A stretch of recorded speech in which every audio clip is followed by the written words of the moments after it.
Bienvenidos, hermanos, a este cuarto capítulo de este podcast en el que estamos reconstruyendo la historia de esta bendita renovación carismática católica en estos 50 años de vida en Cartagena.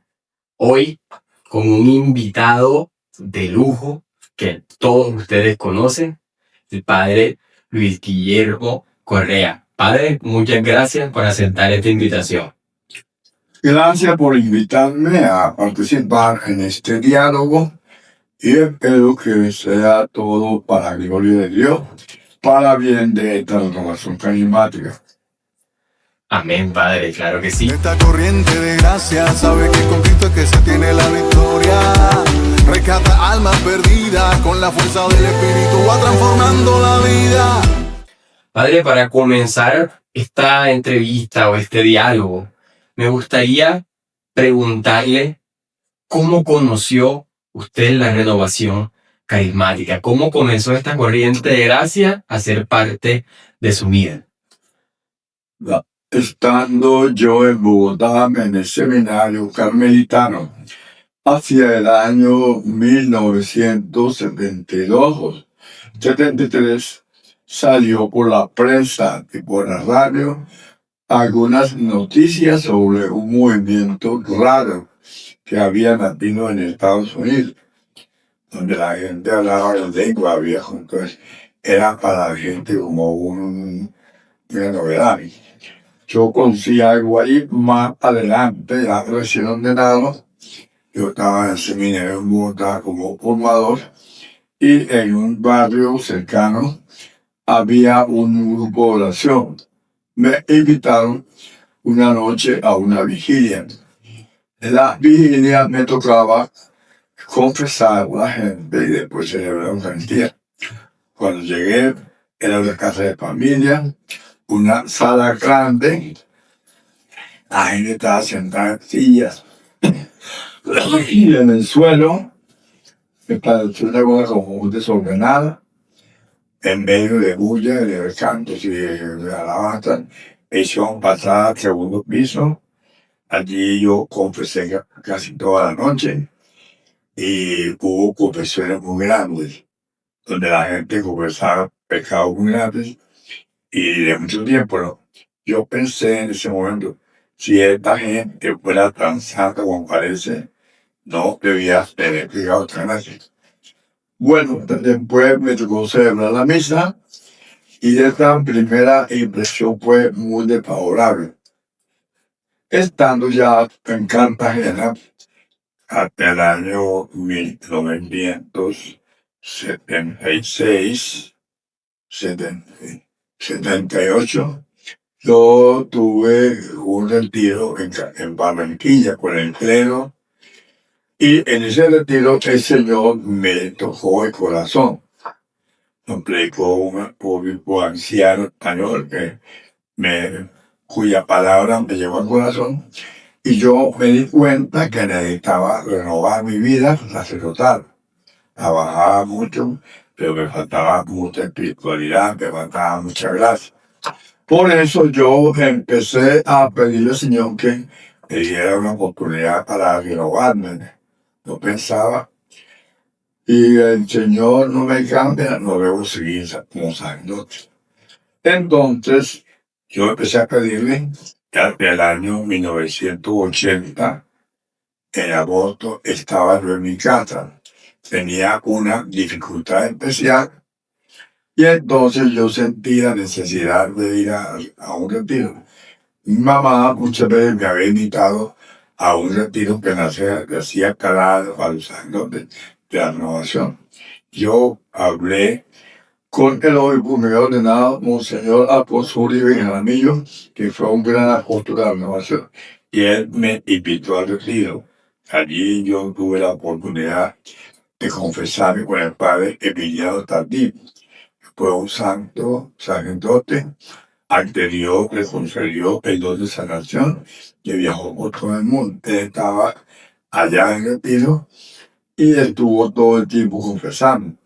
El miércoles yo me confesé con él y yo tuve una experiencia muy grande que nunca había tenido del poder de Dios, de la misericordia de Dios, al levantarme después que Él me escuchó la confesión y me hizo una oración de liberación y salvación. Después que me dio la solución, yo me sentía completamente libre. Sentía en mi alma una libertad plena. Sentía que toda la culpa, el pecado, la angustia, la tristeza había desaparecido. Me sentía lleno de paz, de alegría, de amor. Yo me di cuenta que esa era la gracia de Dios, ¿no? Fue mi primera experiencia. En ese sentido, yo al final le dije, Señor, yo reconozco que la renovación es obra tuya. Si en el futuro yo te puedo servir, cuenta conmigo, ¿no? Vine a Cartagena, volví a Villanueva donde estaba y allá empecé a hacer pequeños grupos de oración con los jóvenes, con la gente. Ahora mi sanación, que era muy pequeña todavía, y entonces yo me fui al 20 años más al año siguiente volví al retiro y ya en el año 1982 en Cartagena se celebraba el 8º Congreso de la Renovación Carismática a nivel nacional. Tenía como título Jesús nos sana. Y los dirigentes de Cartagena fueron a Villanueva a buscar, a llevar una carta, invitándome a una reunión de sacerdotes que la renovación iba a tener el lunes de Pascua en la catedral. Yo vine, era con 12 sacerdotes, nos hablaron del Congreso y nos invitaron a colaborar. Ningún sacerdote pudo comprometerse. Yo sentía el deber de colaborar, como había hecho la promesa de Dios, que me inscribí y empecé a trabajar con la renovación, colaborando, la preparación del Congreso. Participé en el Congreso y desde entonces para acá estuve unido a la renovación de Cartagena. Qué bonita historia, padre, porque vemos cómo Dios va como hilando el camino, ¿no? En esas experiencias que a veces creemos que no son como tan satisfactorias y decimos como, Señor, ¿tú para qué me trajiste acá? Pero luego el Señor nos muestra por qué nos llevó allá. Padre, ¿cómo llega entonces luego usted a ser asesor de la renovación carismática católica? ¿Cuál es el momento? Yo estaba hablando del año 1982, cuando me uní a la renovación y seguí trabajando. El congreso terminó, fue muy bonito, dejó mucha fe. Yo me uní a la renovación, yo estaba en Villanueva, desde Villanueva venía los martes en la tarde y en Santo Domingo tenía todos los martes en la tarde una reunión con gente, ¿verdad?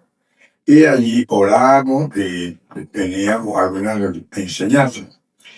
Entonces ya yo continué con la renovación. Desde ese momento me fui vinculando como asesor no nombrado y fue en el año 1984.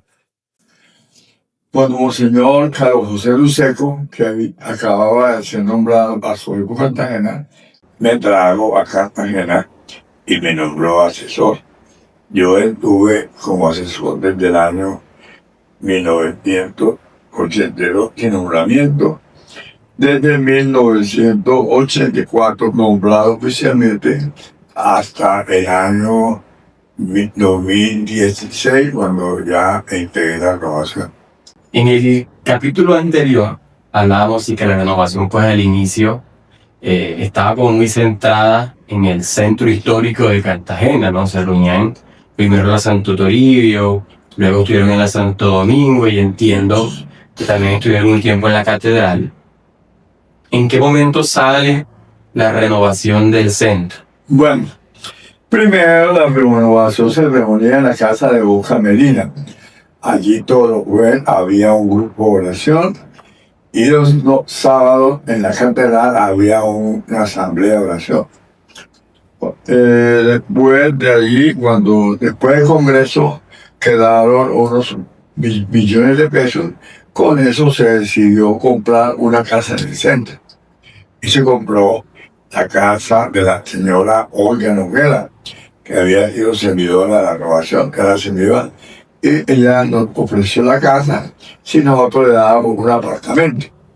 Con los fondos que habían quedado al Congreso, compramos la casa, compramos un apartamento para ella en el edificio Gane, y ella nos dio la casa. Ahí estuvimos 10 años, desde el 82 hasta el 93, cuando ya decidimos que la casa era muy pequeña, la gente no cabía, la renovación había crecido y vimos la necesidad de salir del centro.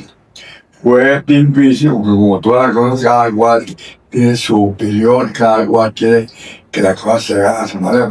Muchos decían que el centro no se podía salir porque Dios lo prohibía, porque habían tenido visiones de la Virgen María en la casa donde estábamos, pero no, realmente esa casa ya no servía. Después de muchas dificultades, logramos vender la casa de la relación por 193 millones de pesos. Y empezamos a buscar. Buscamos por todas partes y no encontrábamos casa. Yo me quiero esto como un signo profético. Yo tenía la casa de la Providencia, que está frente a la renovación, alquilada a un parque de Providencia. Estaba en el parque de Providencia. Y allí en la casa de la Providencia, cada 31 de diciembre, hacíamos un desierto. Poníamos al Santísimo, pasábamos un tiempo largo en silencio orando. Estando orando ante el Santísimo, se me acercó la señora Rogelina de Castillo, persona gran servidora, con su esposo en el pasado colaboraron de esta actividad. Ella me dijo: padre, acabo de tener una visión. Muy real, estaba muy bisoño, muy nuevo. Yo no creía muy fácilmente en las visiones de la gente, ¿no? Yo, por no decir nada, le dije: ¿y qué vio? No, yo estaba mirando, yo estaba hablando, y el Señor me hizo mirar hacia abajo, donde ahora está la casa de oración. Había un hueco que tenía mucha agua podrida, barro y salsa. Era un lugar inmundo. Ya me digo, el Señor me puso a mirar para allá y vi una multitud reunida alabando a Dios. Yo dije: bueno, dejemos hasta ahí. Ahora, si es de Dios, a su tiempo se revelará. Yo no creía mucho de que eso fuera de Dios, pero por prudencia dije: dejémoslo ahí, si es de Dios. Bueno, más adelante buscamos por todas partes y encontramos un lugar. Un día alguien dijo: pidámosle a las hermanas que nos vendan esta casa, la casa de la Providencia. Y ya nos respondió: esa casa no la vendemos, porque para patrimonio de la congregación y es un bien que nosotros, si quiere, le vendemos lo de abajo, ¿sabes? Bueno. Y nos decían: si les interesa, ese lote vale 56 millones. Yo, en mi ignorancia, pensé: esas viejas son ladronas y son puercas, no quieren venderla. Pero había un señor que me colaboraba en Providencia de la parroquia, que fue el que hizo la iglesia de la Providencia. Él me dijo: padre, eso estaba del arquitecto. El padre está regalado. Son 56 millones, son 2050 metros de terreno. Usted le mete un bulldozer, le saca toda la porquería, lo rellena con asadora y eso le vale 10 millones de pesos.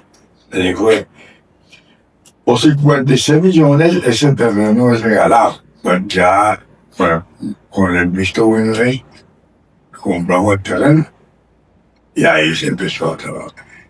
¿Cómo fue esa construcción, padre? ¿Solo fue con esos recursos que no te habían quedado del Congreso, de la venta? Con la plata, en los 153, compró el lote, quedó algo. En ese tiempo, en 1995, yo todavía no había nacido, en Cartagena tuvimos un congreso, que es también lo máximo que vamos a hacer. El padre Emiliano David, de quien yo hablé ahora, él viajaba por todo el mundo Nosotros le escribimos para que llegue a Cartagena y nos dio la fecha del 9 y el 10 de septiembre. Nos preparamos, nos pusimos en la Plaza de Toros. Fue algo grandioso.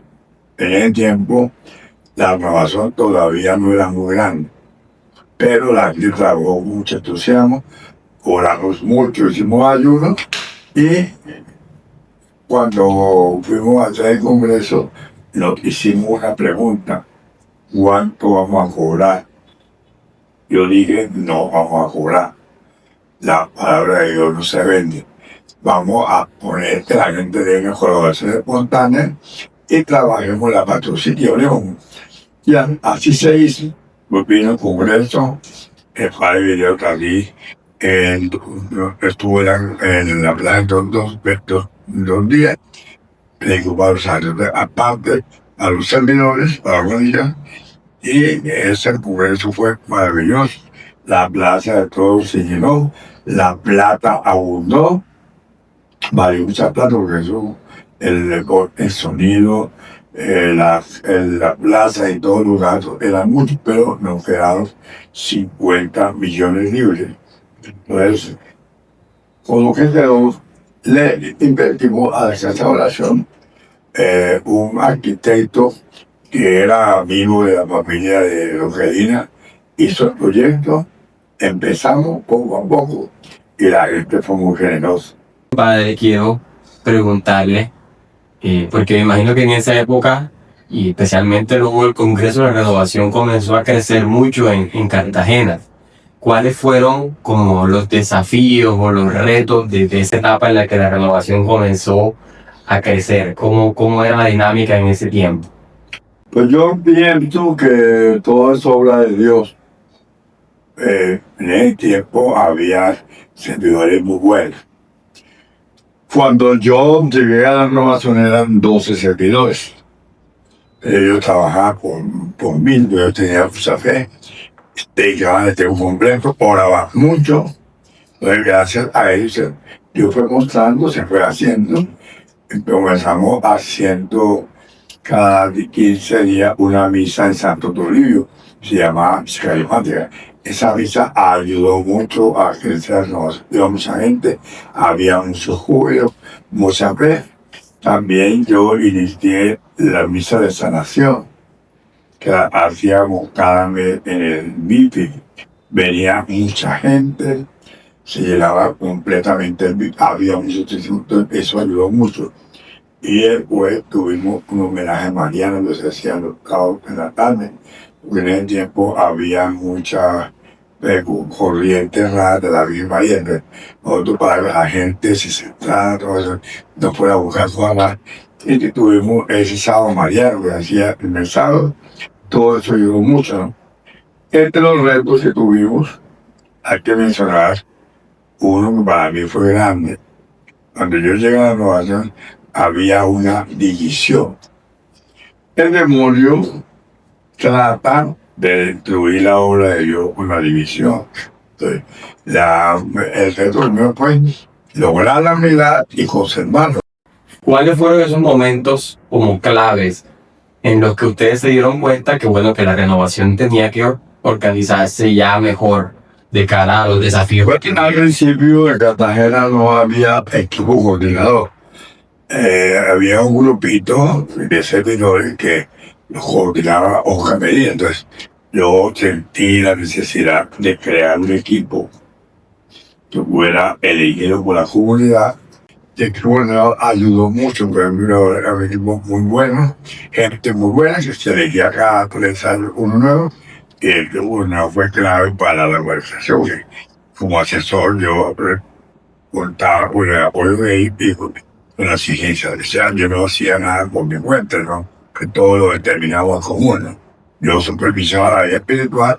Más adelante se empezó a hablar de la necesidad de formar servidores. Se creó la escuela San Pablo. Aunque la escuela tiene que revisarse, fortalecerse y mejorar, porque a veces vamos cayendo como descansando, la escuela funciona, pero no como debería funcionar. Hay que pensar el futuro, una escuela que sea de verdad en el espíritu, que forme servidores en el espíritu, servidores con ardor, con el fuego del espíritu, ser de verdad. Padre, se habla mucho de que en los inicios de la renovación había como mucho fuego para salir a evangelizar. Iban a los barrios, iban a los municipios y formaban nuevas comunidades. ¿Qué nos puede contar usted de pronto de esos tiempos, ¿no? En los que la renovación estaba como en salida misionera constante todo el tiempo? La renovación en el mundo entero se ha caracterizado siempre por la evangelización. La renovación está hecha para evangelizar.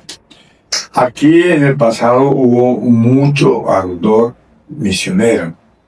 Todos los servidores querían colaborar. Y de hecho, cada 8 días los servidores estaban asignados a los pueblos. Cada por equipos iban a todos los pueblos, hasta San Juan, Camino Oliva. Y había un constante servicio de evangelización. Eso ayudó mucho, ¿no? También en el tiempo había un trato de evangelizar en la ciudad. No había tantos movimientos eclesiásticos como ahora. La renovación estaba sola, como dice Juanín por ahí, en tierra del ciego, en puesto rey. La renovación era la única frente y todos los padres pedían. Ya hoy día hay mucho movimiento, ya la renovación en el que ha perdido fuerza, ¿no? Pero creo que la renovación, si quiere volver a ser poderosa en el espíritu, tiene que trabajar por el ardor evangelizado. La renovación debe volver a los pueblos, a los campos, al lugar de vivir, a llevar la palabra de Dios. Una gracia que le ha dado Dios a la renovación carismática es la de los seminarios de vida en el Espíritu y el bautismo en el Espíritu. ¿Cómo fue lo que se dieron, que se comenzaron a dar esos seminarios de vida en el Espíritu en Cartagena? ¿Y cuáles fueron los frutos que se dieron? Bueno, los seminarios fueron siempre en la renovación en el mundo entero como la puerta de entrada, pues como el regalo de Dios. Por todas partes se han hecho seminarios, también en Cartagena. Al principio tengo entendido que traían servidores de esa parte de los seminarios. Con el tiempo ya aquí nos fuimos enseñando.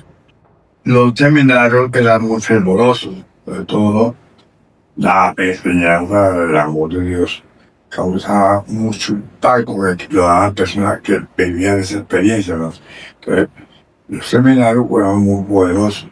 Se hacían muchos seminarios, las parroquias venían y se hacían con mucho ardor. Los servidores se preparaban muy bien, le empleaban buen tiempo, ¿no? De cada seminario salía un grupo de oración nuevo o el grupo de la parroquia salía fortalecido. O sea, que el seminario fue algo muy grande, por eso se llamó seminario de vida en el espíritu, porque todo seminario debe encender en la persona que lo hace el fuego del Espíritu Santo. Esa función, dice Hechos 2, que los apóstoles quedaron llenos del Espíritu Santo. El tiempo le dio poder para hablar en lengua, para orar en lengua, para proclamar el nombre, para predicar, para evangelizar, les dio poder. Entonces, la renovación busca como objetivo llevar el bautismo en el Espíritu Santo a todo el mundo. El Papa Francisco ha insistido mucho en la renovación en un deber de llevar el seminario a todas partes y el bautismo en el Espíritu. Por eso yo creo que Cartagena debe volver a hacer seminarios bien fortalecidos, con equipos bien formados, bien crecidos en el espíritu, gastando el tiempo, que cada seminario vuelva a encender el fuego del espíritu. Si los seminarios no se hacen con el fuego del espíritu, la gente oye y se va y no pasa nada. Debe ser algo que marque, que transforme, ¿no? Padre, yo estoy seguro que a lo largo de los más de 35 años, si mal no estoy, que usted fue asesor, hubo muchos testimonios impactantes, tal vez de sanaciones, de liberaciones y de grandes conversiones. ¿Hay alguno en particular que usted recuerde que lo haya marcado en su ministerio? Pues yo nunca pensé que Dios me podía utilizar en sanación o liberación. Cuando yo a la renovación me doy cuenta que se ora por eso y la gente es sana, ¿no? Como todo el mundo, yo empecé a orar, pero yo tal vez no tenía la ilusión de ver tantas obras, pero la gente empieza a dar testimonio. Al principio yo creía que me estaba volviendo loco y tenía un temor que de pronto estuviera haciendo lo que a Dios no le agrada. Yo estuviera fanatizando a la gente.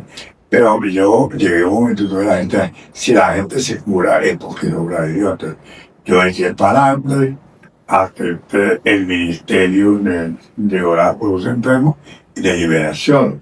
Al final del ministerio de la renovación, el arzobispo me nombró exorcista. Yo tenía un equipo, había un servicio de sanación muy bueno, había servidoras muy buenas como Alcina, como Ana Contreras. Ya tenía un don de palabra, de conocimiento, tenía visión y era una ayuda muy grande. Yo realmente, decir uno no veía, pero sí puedo estar seguro. Yo vi mucha gente sanada. Qué bello, de verdad, Padre, porque cuando el Señor actúa, o cuando el Señor es Hay que creer en el poder de Dios, hay que arriesgarse, dejarse tomar por él, dejarse transformar. Y sobre todo es muy importante la humildad. Cuando uno cree que tiene un don, es fácil que se llene de orgullo. Y el orgullo lleva a la ambición y a la división. Hay que luchar por mantenernos en la humildad, en la fe, en el amor y en la unidad. Así es, Padre. Padre, para ir un poquito concluyendo esta conversación, me gustaría hacer la siguiente pregunta. ¿Qué cree usted que nos pide el Espíritu Santo en estos 50 años? ¿Qué le pide el Espíritu Santo a la renovación carismática? Volver al comienzo. El comienzo de Pentecostés. Hacer que en la renovación de Cartagena se produzca un verdadero Pentecostés, un nuevo Pentecostés, donde haya signos de poder y gente transformada. Si Dios renueva a los servidores de hoy, Dios hará su obra. La necesidad más grande de volver a dejarnos delante del Espíritu Santo. ¿Hay algo más que quiera contarnos? Bueno, simplemente decirle ánimo, renovación. Yo llevo en ella 45 años. Aunque no voy a la gran salvación y voy a poner servidores, yo no me considero excluida de él, porque el Espíritu Santo está en mí y lo que yo recibí creo no haberlo perdido. Yo procuro ser muy respetuoso y no meterme en lo que no me importa. Cuando la renovación me invita a algún evento, aunque ya estoy muy limitado, yo voy a la vigilia, a una asociación, a una Eucaristía, yo procuro ir. Actualmente yo tengo algunos grupos de oración aquí en la parroquia. Y tengo dos grupos de oración que hablamos por nuestra renovación y por la renovación. Y yo considero que la renovación es un don de Dios maravilloso, pero hay que tomarlo en serio. Invito a todos los de la renovación, a las posibilidades, a que hablamos al Espíritu Santo, no tengamos miedo. Y cuando Dios actúa, le quita muchas cosas a uno, lo que no es, pero le da lo que sí es. Entonces, no tengamos miedo de perderlo todo para alcanzar las cosas de Dios, que sí son todos. Muchas gracias, Padre. Y a todos ustedes que nos han visto, gracias por quedarse hasta este punto. Los invitamos a que se suscriban a este canal, esta bendita renovación carismática, porque en 15 días tendremos un nuevo capítulo. Y si no se han visto los 3 capítulos que sacamos antes, bueno, tienen 15 días para que vayan y se los vean. Así que Dios los bendiga. Despídase, Padre. Bueno, La bendición de todo pueblo, Padre, Hijo y Espíritu y Dios acompaña. Esta corriente de gracia sabe que con Cristo es que se tiene la victoria. Rescata almas perdidas con la fuerza del Espíritu, va transformando.